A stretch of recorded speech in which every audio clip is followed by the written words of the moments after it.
Oi pessoal, tudo bem? Eu sou Ricardo Martins do canal People and Secrets.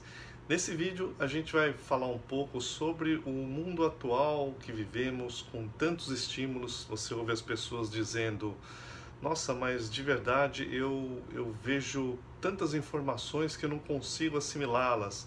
Você ouve as pessoas dizerem que estão sobrecarregadas, que não conseguem memorizar, estão esquecendo as coisas.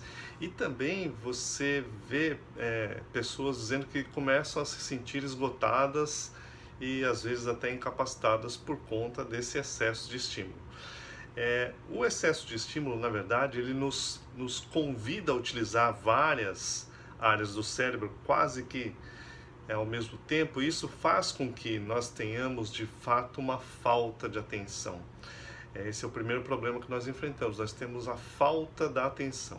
Com isso, a consequência é a perda de uma memória de longo prazo.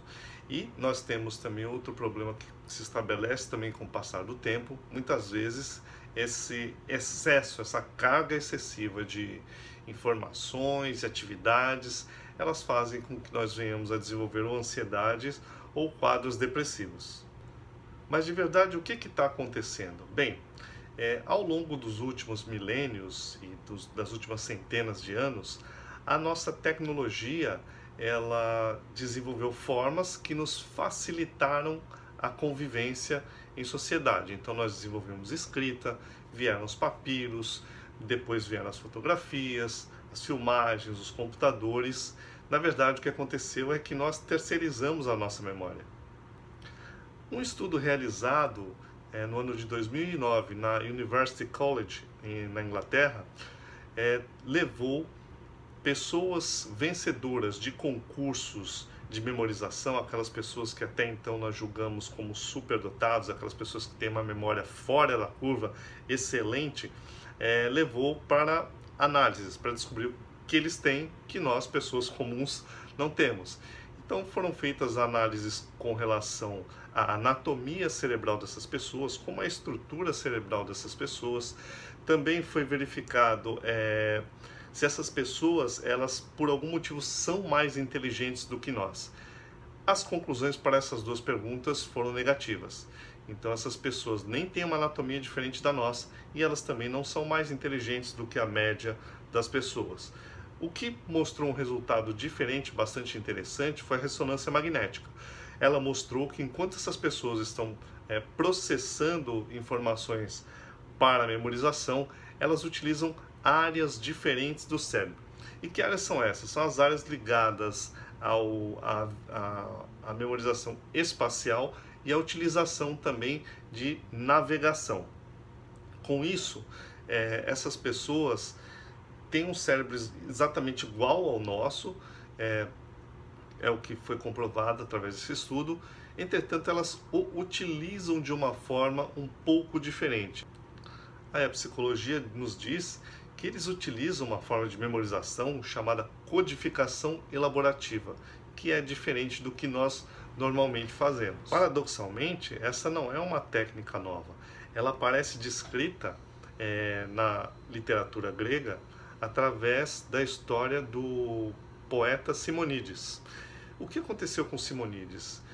Durante um jantar, e o nome dessa técnica chama-se Palácio da Memória, exatamente em função disso, e ao chegar a esse banquete, Simonides foi convidado a criar um poema com todas as pessoas que estavam ao redor. E ele os envolveu numa história, enquanto criou o poema no mesmo jantar. Ao terminar de declamar o poema, Simonides foi embora e ocorreu uma tragédia. O palácio ruiu e as pessoas foram esmagadas, os corpos ficaram irreconhecíveis. Simonides foi então chamado para ver se ele conseguia se lembrar de alguém que estava lá, porque os parentes queriam enterrar os corpos e não sabiam a quem pertencia o que, quem estava sentado em cada lugar. Simonides então declamou o poema e foi capaz de dizer com exatidão onde estava sentado cada participante daquele banquete, e com isso as pessoas puderam ser devidamente enterradas. Um exemplo que fica disso, por exemplo, você conhece uma pessoa com sobrenome Pereira. É mais fácil você lembrar da árvore Pereira do que de um sobrenome Pereira. O sobrenome Pereira muitas vezes não quer dizer muita coisa para você. Ao contrário, a árvore, ela tem altura, ela tem cheiro, tem um fruto que tem um sabor característico, então com isso torna-se muito mais fácil a memorização. Lembrar que a nossa memória mais eficaz é a memória visual, a memória espacial. E aí nós temos uma condição de memorização muito melhor. Para que a nossa memorização se torne mais fácil, nós devemos criar imagens, e essas imagens elas devem ser engraçadas, exageradas e ter a ver com o contexto lógico daquilo que queremos memorizar. Isso torna muito melhor a nossa capacidade de memorização. Um fato muito interessante é que as boas memórias elas são desenvolvidas, elas não nascem com o indivíduo, não é algo que já venha programado geneticamente. A boa memória ela é praticada, ela é desenvolvida através de exercícios. Isso funciona porque torna a sua vida mais fácil, e esse é o intuito desse vídeo, é tornar a sua memorização um processo mais natural. Vamos lembrar que as nossas vidas são o conjunto das nossas memórias. Se você gostou desse vídeo, eu peço que você curta, que você se inscreva no canal, que também compartilhe a informação, a fim de que outros também possam tirar proveito dela. Que você tenha uma semana memorável e de muito sucesso. Um grande abraço.